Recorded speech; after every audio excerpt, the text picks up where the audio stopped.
Friends, airlines की आज की खबरों में हम लोग जानने वाले हैं दुनिया भर से जुड़ी हुई अंतर्राष्ट्रीय उड़ानों से बड़ी खबरें।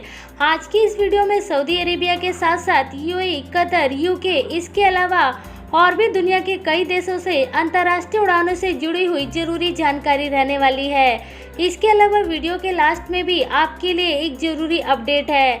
तो फ्रेंड्स, वीडियो आप देखते रहें ताकि आपको ये सारी जानकारी वाली इन्फॉर्मेशन मिल सके। नमस्कार दोस्तों, मैं पूनम स्वागत करती हूँ आप सभी का इंडियन फ्लाइंग चैनल पर। अंतर्राष्ट्रीय उड़ानों से इस वक्त की सबसे बड़ी और सबसे पहली खबर आ रही है यहाँ पर सऊदी अरेबिया से। जी हाँ दोस्तों, सऊदी अरेबिया ने भारत से और बाकी दुनिया के दूसरे देशों से रेगुलर बेसिस पर अंतर्राष्ट्रीय उड़ानों को चालू करने की नई डेट जारी कर दी है। इस नई डेट के अनुसार अब 31 मार्च 2021 से सऊदी अरेबिया अपने अंतर्राष्ट्रीय बॉर्डर पूरे तरीके से खोल देगी, यानी कि उसके बाद भारत से भी अंतर्राष्ट्रीय उड़ानें चालू हो जाएंगी। सऊदी अरेबिया के द्वारा जारी किए गए इस नई अनाउंसमेंट के बाद लोगों में काफ़ी ज़्यादा गुस्सा है, क्योंकि बहुत सारे लोग सऊदी जाने के लिए पिछले 10 महीने से इंतजार कर रहे थे, लेकिन अब यहाँ पर उन लोगों को 3 महीने और रुकना पड़ेगा, क्योंकि नए नियम के आधार पर अब 31 मार्च के बाद ही भारत से सऊदी के लिए सीधी उड़ानें चालू हो सकती है। लेकिन जिन लोगों को भी सऊदी जाना है वे सभी लोग वाया दुबई होकर ट्रैवल कर सकते हैं। वैसे भी इस समय दुबई में क्वारंटाइन 14 दिन की बजाय और भी कम कर दिया गया है। नए नियमों के आधार पर यदि दुबई में आपका कोरोना का रिपोर्ट नेगेटिव आएगा तो आपको 10 दिन में ही क्वारंटाइन से छोड़ दिया जाएगा। एयरलाइन से अगली खबर ले लेते हैं डीजीसीए की तरफ से। फ्रेंड्स, 8 जनवरी को देश के कुछ राज्यों में वैक्सीन को लेकर ड्राई रन किया गया और इस बात का पता लगाया गया कि वैक्सीन को आम लोगों तक पहुंचाने में किस तरीके की समस्याएं आती है। इसके साथ साथ डीजीसीए की तरफ से भी एयरलाइंस कंपनियों को वैक्सीन की डिलीवरी और उनके रख रखाव से जुड़ी बाकी चीज़ों के लिए गाइडलाइन जारी कर दी गई है। आपको बता दें कि डीजीसीए, जो कि एयरलाइंस कंपनियों को रेगुलेट करने का काम करती है, उसके तरफ से जारी किए गए इस गाइडलाइन के आधार पर ही अब एयरलाइंस कंपनियां वैक्सीन की डिलीवरी पूरे भारत में करेंगी। मौजूदा समय में भारत सरकार ने भारत की बनी हुई 2 वैक्सीन को इमरजेंसी बेसिस पर लगाने का अप्रूवल दे दिया है और आ रही रिपोर्ट के अनुसार अगले 1 सप्ताह या फिर 10 दिन में पूरे देश भर में वैक्सीन लगाने का काम शुरू कर दिया जाएगा।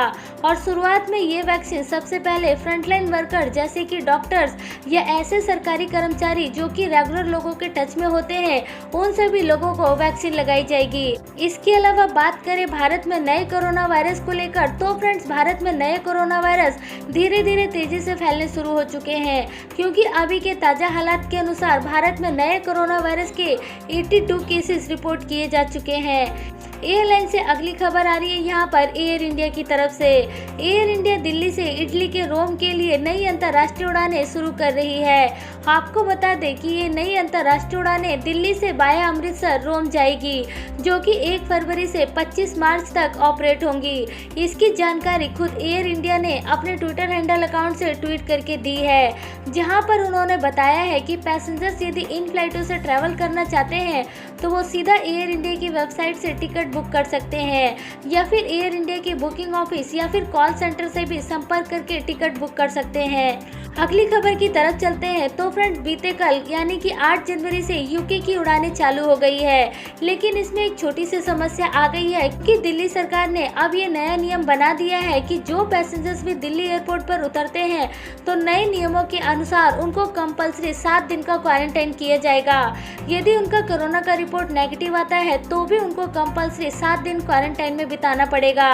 दिल्ली सरकार के द्वारा जारी किए गए इस नए नियम के बाद बीते कल आए हुए सभी पैसेंजर्स को एयरपोर्ट पर काफी ज्यादा समस्या का सामना करना पड़ा और इस समय कोई भी पैसेंजर्स अपने घर नहीं जा पाया। सभी के सभी पैसेंजर्स को एयरपोर्ट पर ही रोक लिया गया और उन सबको क्वारंटाइन सेंटर भेज दिया गया। अगली खबर की तरफ चलते हैं। तो फ्रेंड्स, यूएई और कतर के बीच में फिर दोबारा से उड़ानें शुरू की जा रही है।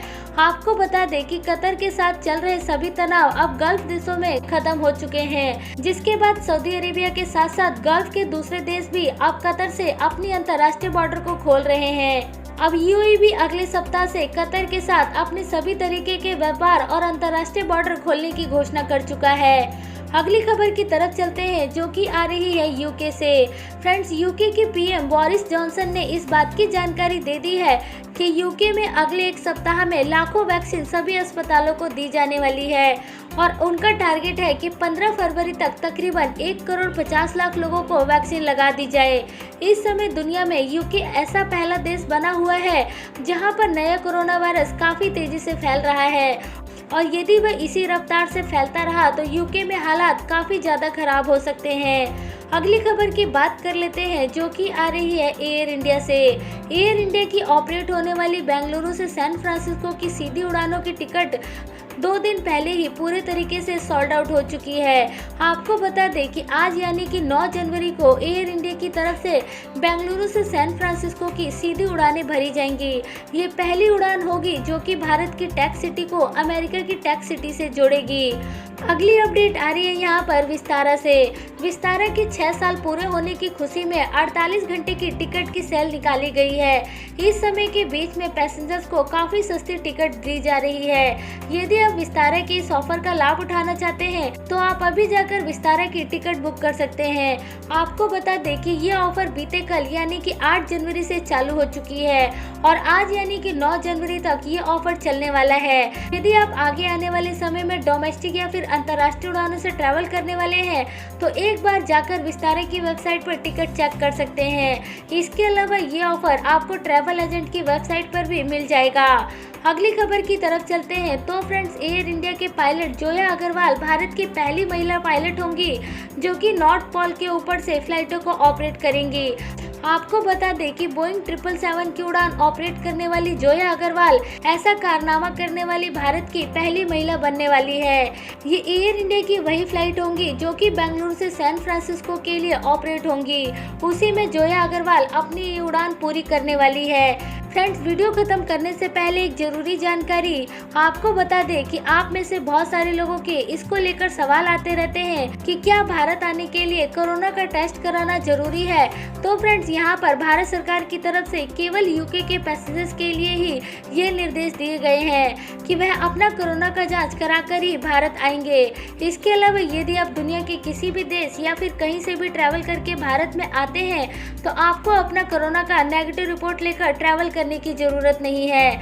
आप बिना नेगेटिव रिपोर्ट के भी भारत में आ सकते हैं, लेकिन भारत पहुंचने के बाद आपका कोरोना का जांच किया जाएगा और यदि जांच में आप नेगेटिव आएंगे तो ही आपको घर जाने दिया जाएगा, नहीं तो आपको कंपल्सरी 7 दिन का क्वारंटाइन कर लिया जाएगा और बाकी के 7 दिन आपको होम क्वारंटाइन में बिताना पड़ेगा।